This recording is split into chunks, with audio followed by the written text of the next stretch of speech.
Support comes from Missouri Forest Products Association, committed to sustainable and sound conservation of the state's forests, which support more than 41,000 Missouri jobs, resulting in a $10 billion industry.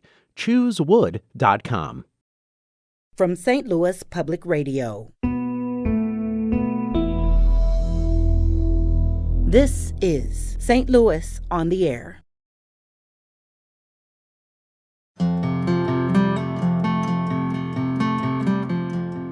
So I felt like my childhood getting destroyed. All of their sentiment was, what did we do to deserve this? They were asking. First, donate money. Don't donate stuff. It's hard to get there. And second, please understand it's not Russian people. It's definitely, it's a disaster for both Russian people and Ukrainian people. There were even Russian cars that were trying to sneak through border they were trying to go to Belarus, and they were putting the Ukrainian flags in there, but they left the Russian plates on. I'm Sarah Fensky. As a teenager, Gene Litvin and his family left Ukraine. But earlier this month, Gene returned to the border of Poland and Ukraine at a particularly dark time in Ukrainian history. Millions of people are fleeing the country as Russia continues to attack. And Gene Litvin wanted to see it for himself, to bear witness, and to do what he could to help. Hello, everybody. We are on the Polish-Ukrainian on the road leading to Ukraine. My wife, I promise you, we're not gonna pass the border. We're just on the road there. But what we're seeing, that there are a lot of firefighters from even non-European Union countries, like the one we're behind, they're going to help Ukraine. So it looks like different countries sending their firefighters to Ukraine to help. And you can tell by the plates that they're not even European Union. They're not Polish firefighters. And Ukrainian flag. And they have a Ukrainian flag on the back, so you know where they're going and why they're going there. And that is from Gene Litvin's live stream recorded during his recent trip to Lublin, Poland. He is now back in St. Louis, and he joins us today. Gene, welcome. Thank you. So to understand your trip, I think first it helps to understand a little bit about you and your family. Your family fled Ukraine when it was still part of the Soviet Union. What made the family decide that you had to leave? It was a very turmoil time, and being of Jewish background, we were worried that there will be a splash of anti-Semitism and that will be persecuted. And just like propaganda is happening right now, just example of what's happening is any group can be targeted and acted upon. So whatever's happening right now by blaming Ukrainians as being fascist, nationalist, that's what we were afraid was going to happen to us. We would have been targeted, persecuted. So and there's a history behind it in Poland, in Ukraine, and in Russia. Mm-hmm. So my family decided to immigrate because we had family here and they were helping us. So. And you were 16 yes. when all this happened. What was that like for you? It must have been so hard to uproot at that point in your life. Absolutely. I had a lot of friends, and it was devastating to I made very close friendships, especially when I was about my last 2 years.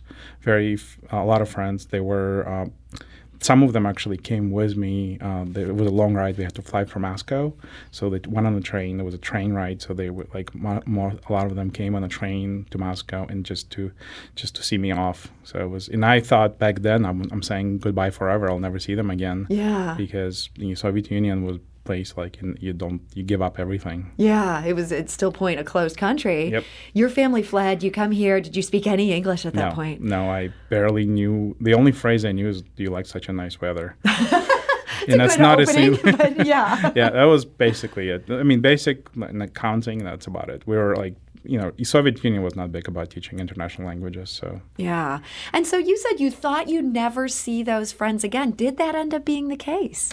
No, I actually saw a lot of them, and thanks to the internet, we were able to talk, video conferencing, and some of them actually moved to United States or Germany. So I travel internationally, so I was able to. Once the world opened up completely, I was able to meet them, and they were free to leave from Ukraine. They would go, we met a lot of them, and so yes. So that's great. There's some happy endings on that departure. But then what's happening in your native country right now is just so devastating. So many people from around the world watching this in horror. You're originally from Khmelnytsky? Khmelnytsky, yes. Okay. Has that area been hit hard by Russian forces? It has been hit. It hasn't been as bad as Kharkiv or Mariupol. It has been hit because it used to be a Soviet Union military station. And so they basically proactively hit anything that was Soviet because it became Ukrainian. So my dad was working there, and that's one of the reasons why I reacted the way I did, because every city that got hit has a personal connection with me, because my dad used to take me on business trips to all those locations. So I felt like my childhood getting destroyed. Yeah, so this was very hard to watch. You're seeing all this unfold on the news. When did you decide, hey, you know what? I'm going to go to Eastern Europe. I'm going to go right up to the edge of Ukraine. It was twofold. One, once we start collecting, so everybody's in the same, like we want to collect stuff. We were collecting stuff for Ukraine. We were, at my work, I worked at Edgewell, and a lot of colleagues were collecting goods that were needed their personal care items. My wife wanted to come because she's a physician, so she wanted to go. So it was kind of like we were talking, and I said, like, why don't we just go and do what we can? She was discouraged from going because they were requesting, the World Health Organization basically said, do not self-deploy, do not go there, you'll take somebody else's spot. The government has everything covered, everything is great. In the meantime, I'm talking to my Polish friends who are saying it's not happening. The government is not as involved as people think. There's no single refugee camp in Poland. It's all being run by volunteers. Without my wife getting credentials, she definitely wouldn't be able to do any help. Yeah. So I decided I'm just going to go. I have opportunity. I speak the language. I understand Polish. I speak Russian. I speak Ukrainian. Obviously English, hopefully. No, your English is great. But so you have all of these other languages. Yeah. You thought maybe you could still be of help. So, yes. And then, so that's one thing. So my friend said, once I told them we have stuff to bring, they said, that's great, but most of the stuff we can be sourced locally. So bringing stuff, and that was my main challenge, is how do we take this all and deliver it to Ukraine from there? It's very expensive to ship everything from here. Yeah. So, and once I told my wife that I'm going, she was very reluctant. She Hard to blame her for that. She basically says I didn't give her a choice. I just basically showed her a ticket. But she was very supportive after that moment, and she reached out to her friends, co-workers, and our physician mommy group on Facebook. This is where a lot of our, like, it was in 2 days of that we made $5,000 in donations from that group, from family, friends, from her WashU co-workers.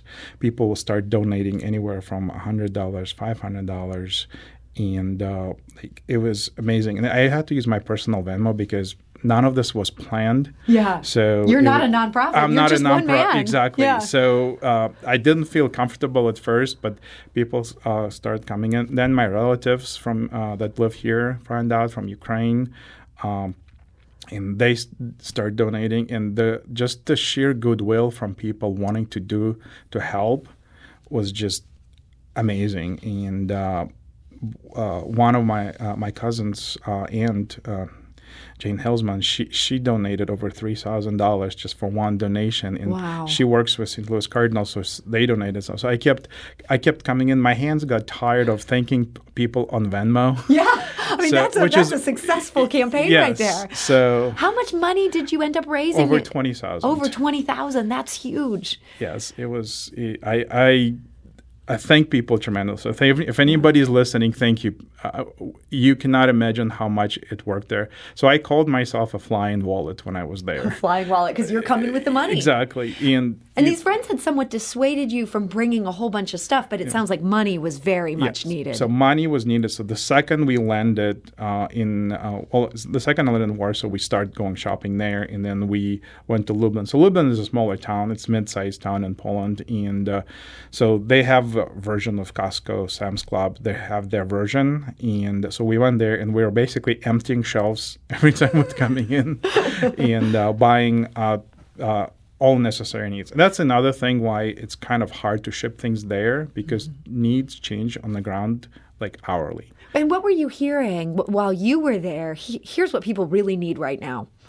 So it's basic. It's food. Yeah. It's tampons, pads, personal care items, toothbrushes. Again, nothing crazy because it's just necessities. But most people that I met, they left with nothing. They went to work, they came home, and their house is gone. So they got into the car and they drove to the airport, to the railroad station. They left their cars there with their kids, and they just got on the train and they went to Poland. So they need everything. The clothes they have over there, Polish people donated a lot of clothes, but all the durable personal care items that people need. And that's one thing that my company, Edgewell, donated. We donated over $150,000 of the personal care items. So a lot of Edgewell runs the brands Playtex, Chic. You have Hawaiian a lot of the kind of things Hawaiian people need. Tropic, banana boats. So a lot of the stuff that we have. The thing, it's a little bit harder with razors because there's not much need for there. So we donated it from U.S. because we don't the brands that we make for personal care items, they're U.S. brands. So that's why I actually brought with me. So you'll see on the picture where it's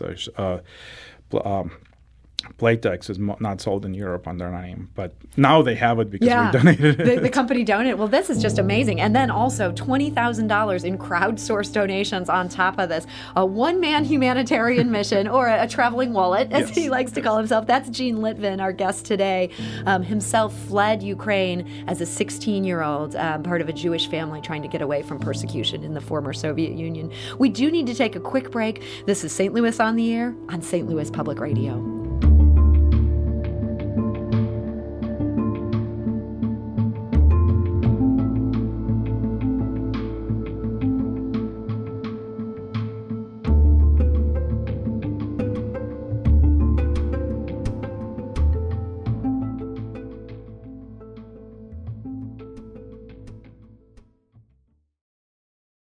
Support comes from the Missouri Forest Products Association. Missouri produces wood pallets, railroad ties, white oak barrels, hardwood floors, and more. Details on the variety of products made in the state are at choosewood.com.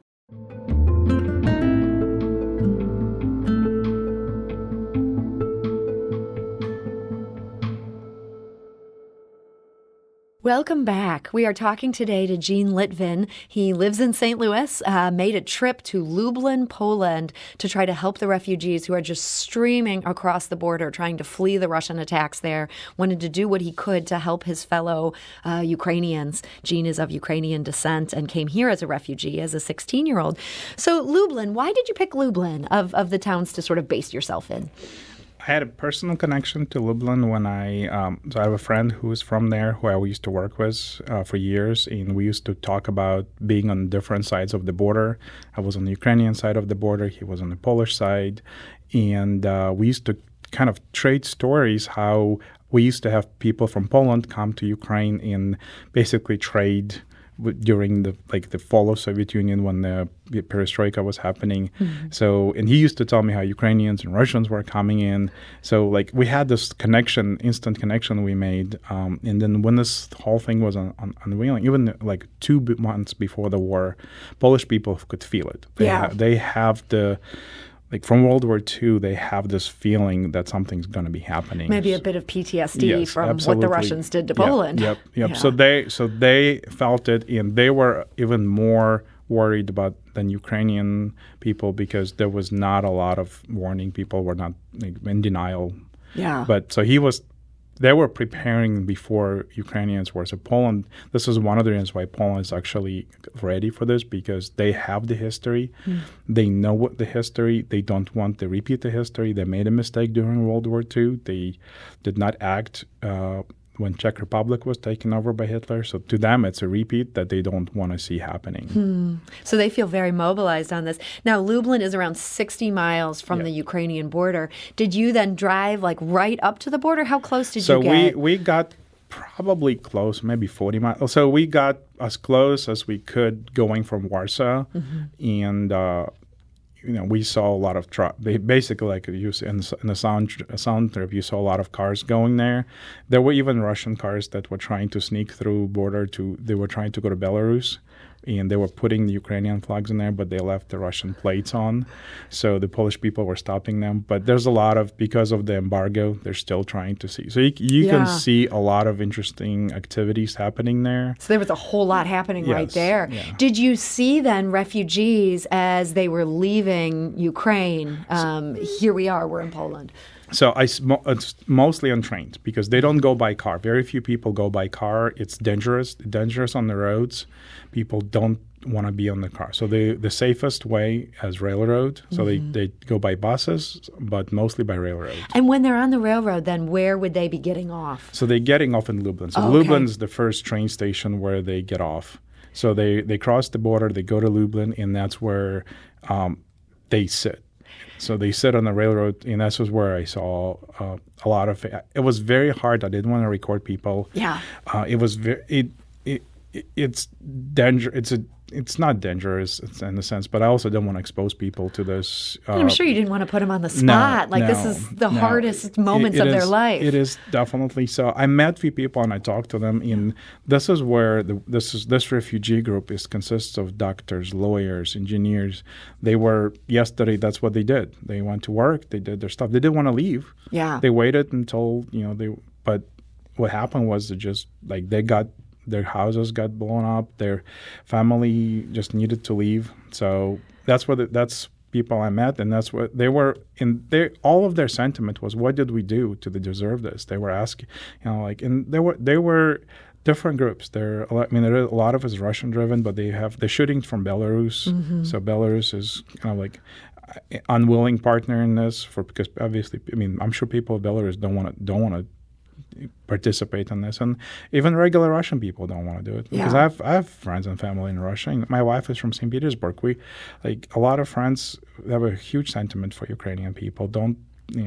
It's the government and it's Putin mainly, and that's what even in Poland they don't blame Russian people. It's going to be hard to distinguish because Putin keeps tying himself into this political agenda, and he's not separating himself from the Russian people. Yeah. But a lot of Russian people are. They're still protesting. And, we have a very good friend, Yelena. She donated money, and her brother in St. Petersburg, he's actually protesting. And he's afraid for his life because it's dangerous. Yeah, those seem like the bravest people, the people living in Russia who are rising up to protest. So much respect for them. Yep. And it's just terrifying. So you're there, you're seeing people leave these trains and sort of, they're encountering suddenly this new life in Poland. Were there enough aid workers there and people who were able to help them and process them? This is where it became a problem. When I was first talking to my Polish friends, they said they were sending volunteers away first week. Week 2, it became harder. Week 3, they're asking people to volunteer now. So the goodwill is there, but it's running out because the Polish government is not dedicating people. What they've done, they don't want to provoke Putin, obviously, but what they've done is they allowed Ukrainians to come in. They allowed them to get jobs. So no visas, you can get a job, and your kids can go to school. But there's not enough schooling. Yeah. There's not, over 2 million people, there's not enough schools. That's there's many people no to absorb. Housing. Yeah. And so people I have helped a family because they were about to turn around and go back to Ukraine. Wow. Because they didn't have a pillow. Wow. So they had a bench to sleep on, but they were like, we don't even have a pillow. So we reached out to them. We put them. There's no apartments for rent in Poland. It's all rooms, and they're like 3 or 4 people to a room. So this is hard for us to hear here in America, where we have just so much room and we all have so much stuff. For people who didn't hear about your trip in time to donate to this, where would you suggest today that we could be of the most use? So there is an organization called Ukrainian Trust Chain that is basically, I discovered them and I met with them while I was in Poland. You could do some personal vetting. Yes, exactly.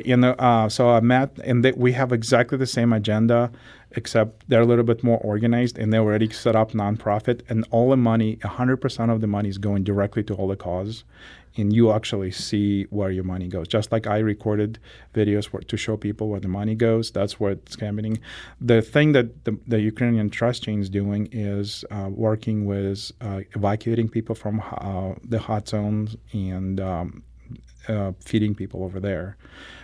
We're working with them together now to use my Polish connections to bridge the gap, is because they will leave the hot zone, but they still need to be in somewhere safe. Mm-hmm. So going to Poland and placing them there, but also gathering supplies, because the trust chain is based off Chicago. So getting supplies from U.S. is still very expensive, and it's time consuming. Mm-hmm. Just doesn't make sense to do it that way. So we're setting up origination points from Germany, from Czech Republic, from Poland, and we already have carrier people who bringing into Ukraine, and they're bringing people back. So basically, supplies going in Ukraine, and the people are leaving, and they will have more we'll basically have them set up. So instead of just going to the railroad station and waiting for people to come and get them, because that's what's happening. Regular Polish people, out of the goodness of their heart, going there and taking people into their houses. Yeah, that's so impressive. Not just to say, oh, I have an extra house, I'll help set you up here. They're taking them into their houses. Were you impressed by what you saw? I was amazed, and I was in awe. To this day, I'm like, to even Ukrainian people that I met who lived in Poland, they were like, we are in shock. We are so amazed by Polish people, because they don't have to open their heart as much as they did. They don't have to do this. They can just, do what minimum and still be good. Yeah. But they're doing it with an open heart, with open minds, with open arms. They taking off their shirt and giving it to Ukrainians. And so I did want to mention one thing. There's a group in Lublin that we started a store together. So it was a store that we did for Ukrainian people to actually go to the mall. And we rented the room and in the mall. And when you go in there, you basically experience normal shopping. You don't feel like this is a secondhand. You just like, you get to pick what you need. You get to pick what you need, and all you do is your Ukrainian passport is your credit card. Wow! So you don't have to pay. But right now, I just heard from them last night that they have about 800 people a day walking in there and getting like 3,000 to 4,000 items. Wow. And then what we did, so like a lot of this helps, because we're also contributing money to pay Ukrainian people to go and work there, because obviously the jobs are hard to find. Yeah. And but they don't want to sit and just be on they're professional. They want to do something. Yeah. So now they can go and just work there and or at least socialize. Yeah. Too. So well, it's so great to hear about how this money is just so well spent. You were able to do so much with this, and for people who may feel encouraged to give, we're going to tweet out a link to that Ukrainian Trust Chain, that organization that you so highly recommend from what you saw there on the border. I'm wondering how this journey impacted you. I mean, you yourself have this refugee story, and this is something you've carried with you your whole life, and then to go back and see so many people kind of in that same boat, was that in some ways hard? It was very hard, but it was also very rewarding. I don't feel, and to this day, I don't feel I did anything special, because I bought a ticket, I took stuff over, and I think Polish people are the ones that are doing a great thing, and they're truly risking their lives, because a lot of them are crossing borders. They're sitting next to the dangerous area, and they could be next. Mm-hmm. There were shots that I could hear, because there was one day when they fired about 20 miles next to the border, so you could actually hear shots, because they were Putin the day that Polish Prime Minister went to meet with Zelensky. Putin wanted to send a message to Poland saying, so he made sure they heard it. So, and they heard it. They definitely heard it. So it was, and then one day there was actually cyber attack on the train when I was taking the train from Lublin to Warsaw when I was coming back. So my Polish friends were saying, hey, there's a cyber attack. Where's your train? And I'm like, no, I'm actually already in Warsaw. But there was delays, like 3-hour delays that day. So it's happening. Yeah. It's happening. The war's even on cyber front. So it's so they're a bit on edge over there. They're definitely. It was definitely on edge, and I kept trying to find a news article about the cyber attack, and it was not. They were like, no, we don't want to scare anybody. Keep taking trains. So Oh boy, I mean, these are things I feel like I would want to know if I was living there. Yeah. But so that's what the Polish people were saying. Like, do we live in a state where is it dangerous because we don't know? Is it dangerous because the cybersecurity is not as good? Yeah, I bet in some ways you feel pretty good that you're back here now. I am very happy I'm back. It's nice to be. I was staying on the couch. Nice to sleep in my own bed. Good to have a bed. Yes, and I'm allergic to cats, so there were 2 cats. My friend forgot to mention that she had 2 cats. So by the time I got there, the first thing I asked for is like, when we go shopping for medicine, can I get some I need Allegra? some myself, yeah. So yes, so that was I guess I think that was the only sacrifice I truly made. Is I usually don't allow animals in our household because I'm allergic, but that's my personal sacrifice. Well, as anyone with a cat allergy can tell you, that's a real sacrifice. So, Gene Litvin, it was great to hear about all this. Just final thought you want to leave us with today as we're thinking about everything in Ukraine and what the Ukrainian and the Polish people are dealing with. First, donate money. Don't donate stuff. It's hard to get there. And second, please understand it's not Russian people. It's definitely it's a disaster for both Russian people and Ukrainian people. So Polish people deserves all the kudos. Ukrainian people, we always you. But Russian people just need to stand up to the dictator. That's the only thing we need to do. The history should not repeat itself. Well, Gene Litvin, thank you so much for joining us. Thank you. This is St. Louis on the Air on St. Louis Public Radio.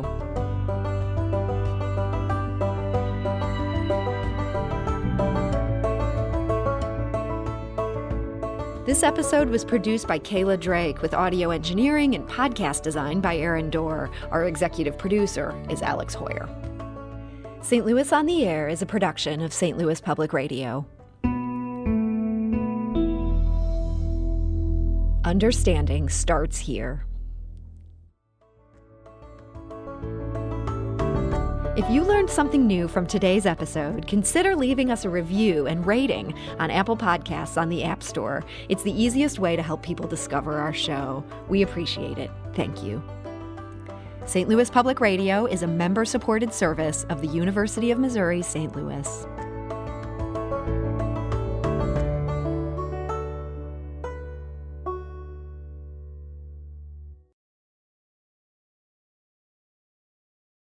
Support comes from the Missouri Forest Products Association, committed to conservation and careful management of the state's forests to make them more resilient and better habitats for wildlife. ChooseWood.com.